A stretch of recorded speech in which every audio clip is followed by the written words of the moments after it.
What is up, everyone? Welcome back to my channel, and if you're new, welcome. My name is Meg, this is Moon Magic Spirit, and today we're talking all about Scorpio season.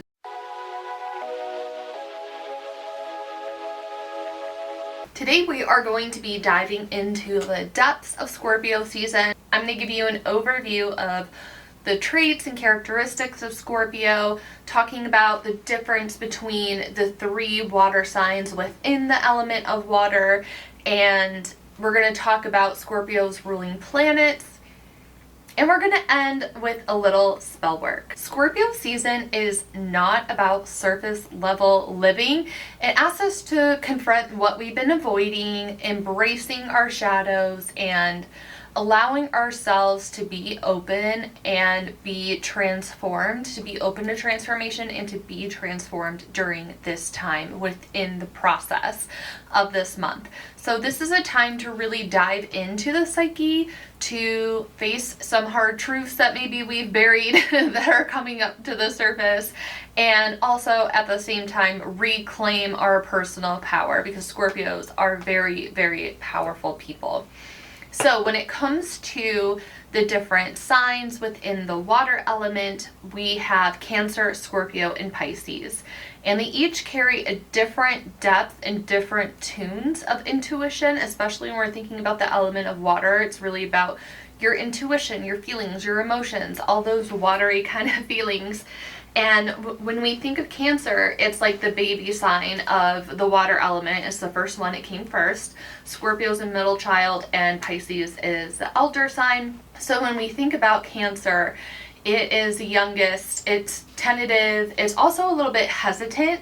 And one way that my mentor, Lisa Kelly, describes it is Cancer being a literal crab, is to imagine that is like a crab on the shoreline. They inhabit both the land and the water. They're kind of like, oh, I want to go in the water, but I don't want to get lost in the sauce. Like, I also like being here on the land as well. So, you know, they're dipping in and out of the waves, unsure if they're ready to really plunge in. So then we have Scorpio, for taking our ocean metaphor. So this is beyond the breaking of the waves. It's deeper into the water. The shoreline is like still kind of there, but you're kind of losing track of it a little bit. And you can't see the bottom of the ocean anymore. It's looking a little dark, a little murky, a little questionable. You don't know what's floating around underneath you. And this is where we really start to dive into our psyche and explore the hidden truths while holding on to safety at the same time, like the safety being the shoreline. And then there's Pisces. So this is the moment where you're like really drifting out to sea, like you're a little lost in the sauce. So this is where you drift so far that you can't see the land anymore. You have no sense of direction of which way is home. You're just out in the ocean. That's your life now. So the sea is stretching very endlessly, and you're just like completely surrounded by it. So it's a very dizzying and expansive space where you feel lost, but at the same time you feel strangely connected to something larger than yourself. Like, you're not afraid of what's lurking underneath you like you were at the stage of Scorpio. You're kind of like accepted it, and you're like, I'm ready to dive in and see what's really going on over here. Let me go down and have an adventure in the ocean. So Scorpio season really lives in that middle space where we have the deeper levels of emotion, of intuition, where we're confronting what's lingering below the surface, where Cancer is kind of like, I don't want to deal with this today, so they scuttle back to the shore, right? So it's the invitation to wade past discomfort, to explore the mysteries that we rather avoid, and to let transformation rise from what we uncover in this venture. This fixed water sign is ruled by two different planets. We have Mars, which is the planet of drive and desire, and then we have Pluto, which is the planet of transformation and rebirth. So together, they give Scorpio its fierce intensity, the emotional depth, and the ability to burn down what is no longer serving them. So let's get into that a little bit more. We have Mars, which is the traditional ruler of Scorpio. It's raw fire. It fuels action, determination, courage. Mars isn't all just like anger and war though. Like, I mean, Mars is the planet of war, but that's not all that it's known for. There are some very passionate aspects to Mars. So when we think of Venus representing attraction and love, on the other hand of that, Mars represents passion and the pursuit. So there is that very like passionate pursuit and drive aspect of Mars that I feel like is often forgot about, because everyone tends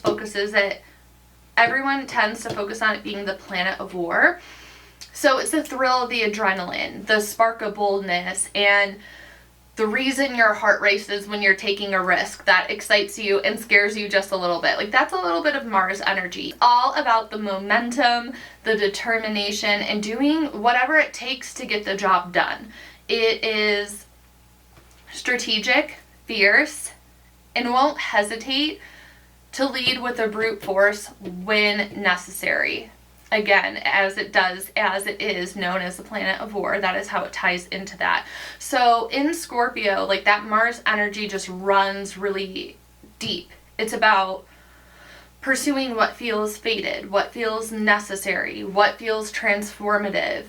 It's the push, it's the focus, it's the strategy behind this transformation, of seeking it, of having this bold nature, of going into these depths and not being frightened. It's not being afraid of the dark. So when we think about Pluto, which is Scorpio's modern ruler, it's less about action and more about a complete overhaul. Pluto is very slow moving. It's not as quickly paced as Mars, right? Because Pluto's out there. It's like the furthest point away. So it takes a long time to move. So it's a very slow process in this transformative overhaul. Like, there's a lot to go through. So it's going to destroy illusion and force us to rebuild everything from the ground up. Pluto's power often works behind the scenes, where Mars is like more direct, in your face, up front. And Pluto is there quietly breaking down the structures until you have no choice but to face what has been hidden within those structures. So it's not a gentle change. It's the kind that's going to like shake you awake and strip you of control, right? Because like, if it was up to us, those things would stay hidden, they would stay buried. We wouldn't have to look at them. We wouldn't have to confront our shadow side. We wouldn't have to do the shadow work, because it's easier, it appears easier not to, right? But Pluto is really demanding a rebirth. So it's uncomfortable, but necessary. And by surrendering, we find the freedom of what's going to emerge from the ashes, and then you can begin to rebuild.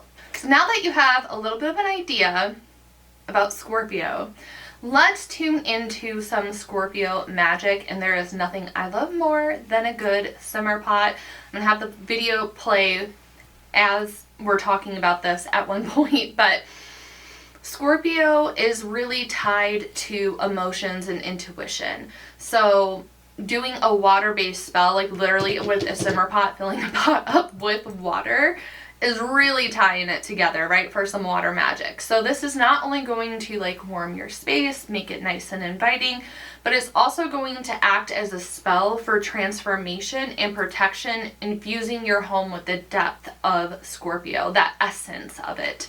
So for this recipe, we're going to gather some ingredients that align with Scorpio energy. Feel free to change out any ingredients that you want. But make sure you're looking up the properties so you understand what your ingredient represents, and that you're keeping your intention at the center. So you don't have to use every single item that I'm listing. Again, this is just what I chose to put in my simmer pot. So what you're going to need is a pomegranate. This is like a really beautiful time of year to work with this fruit. It represents Persephone, it represents the underworld. It really ties into Samhain that is approaching very quickly, and I will have a video all about Samhain, so make sure you subscribe so you don't miss it. But pomegranates represent the underworld, death, rebirth. It represents embracing cycles and change. So when you're cutting your pomegranate to put into your simmer pot, you can think about how this pomegranate is going to allow you to be open to embracing change that comes, to like have less resistance to this change. When it comes to cinnamon, you can use cinnamon sticks, you can use a powder, however you like, whatever you have on hand. By the way, don't go out of your way to like purchase a lot of this stuff, like use what you have already. So cinnamon is Mars ruled, and it represents warmth, passion, and it also represents protection and boundaries. Like I use cinnamon sticks a lot in protection work for that and for setting a boundary. Now when it comes to cloves, they are very protective and like purifying, so it's going to help clear the heavy and stagnant energy that's inside of your house, and it's also going to keep your home energetically safe. So clove is like a very energizing ingredient in this simmer pot. I really like adding orange, you know, to have a little bit of a sunny energy in there, right? Because like Scorpio can be like really dark. So adding orange to represent the sun is going to add joy and brightness and happiness amid the intensity of it all. So to add some lightness to the simmer pot. And of course, we always love and adore rosemary here. It's going to embrace remembrance. It's about healing, bringing clarity to the surface, and also it can be used to enhance your intuition, to have a stronger intuition, to welcome that connection. And lastly, a splash of vanilla is going to welcome comfort, and it's going to help soothe emotional intensity, right? Because these are a lot of really heavy things that we're working with. So combining these ingredients together, it's welcoming this change, but the orange and vanilla is like, but with love, with like a little hug around the intensity of it. So what you want to do when you're putting your simmer pot together is ground yourself, take a few moments to like really connect, check in with your body, check in with yourself, set an intention such as staying centered and open to transformation, you know, whatever feels good to you. And you're going to fill your pot with water and add the ingredients one by one. Again, keeping in mind their intention and thinking about that as you're adding it. What you want to do is bring your pot to a boil. Once it starts to boil, you just turn the heat down to simmer and let it be. The aroma is going to fill your home. It's going to smell so good. It's going to carry the transformation and protection to every corner of your house. So the important thing with simmer pots is to not leave your stove unattended. I am not responsible for anything that happens. I have nothing to do with it. And make sure you're turning it off before bed. Like that's another important thing. Make sure it's off before you go to bed or before you leave the house. Or if you have a really big house, make sure it's off before you leave the room. You don't want to, you know, let these things kind of run for hours on their own without supervision and you checking in on it. So throughout the day, the water is going to evaporate. If you notice that your water has evaporated, feel free to add more to continue the process. You can also make these simmer pots stretch out for days. So what I recommend that you do is whenever you're going to bed, again, make sure the stove is off. Let your pot cool down and place a lid over it, especially if you have pets in your home that you don't want getting into your simmer pot. You can cover it with a lid or, you know, a pan or something just to have your pot covered. And then the next morning you begin the process again, add in more water, think about your intention, bring it to a boil, lower it to a simmer. Repeat the process. You can let simmer pots last several days, like 4 days. Like you'll know when it's about done. So once you're finished, again, you want to turn everything off and you want to let it cool completely. So if you want to keep your water in your simmer pot, you can mix it with distilled water in a spray for like a room spray if you wanted to, or you can pour the water outside or down the drain. And then take the ingredients, because you're going to have your little chunkies still left in the pot, and you can compost them or put them in the trash. There is no salt being used in this recipe, so it's safe to return to the earth if that feels good to you. Never return salt to the earth. And as you release your ingredients, make sure that you thank them for their purpose and for the magic that they served. So this is like a really simple but powerful way to work with the Scorpio's themes of rebirth, protection, empowerment, and creating warmth at the same time with clarity as you move through the season. So Scorpio season is asking us to dive into what's hidden, confront shadow work, embrace rebirth. If you're wondering how you can work with shadow work a little bit further, I'm going to be posting a video at the end of the month getting into shadow work. So again, be sure you're subscribed so you don't miss out on it. If you want some journal prompts, be sure to check out my blog post. It will be linked down below. It's the Scorpio season blog post. The journal prompts will be at the end of that. So, yes, this time of year can feel heavy, but the reward is empowerment, having that depth, having that exploration. So this season, we're kind of asking ourselves these tough questions and exploring what's lurking below the surface. If you are in tune with astrology, you have already begun this work last month during eclipse season. That was like kind of the start of it. So maybe things aren't feeling as intense because you were feeling it more last month. But all that to be said, if you really enjoyed this and want more of this, my theme in Lens of Magic this month, my online community, is Aligned Connections, because transformation isn't about what we're just releasing, it's what we're allowing into our lives at the same time. So join me to explore this energy more deeply with rituals, with practice, with guidance designed for the season. My Patreon is linked down below. Be sure to check it out. And don't be afraid to journey inward this month, my friends. It's all about healing those parts of ourselves that have been long ignored. So, as always, I hope you enjoyed this video. Don't forget to subscribe if you don't want to miss out on more content from me. Check the description to see where else you can connect with me. And thank you so much for your time and energy. And I will see you in the next one. Bye, everyone.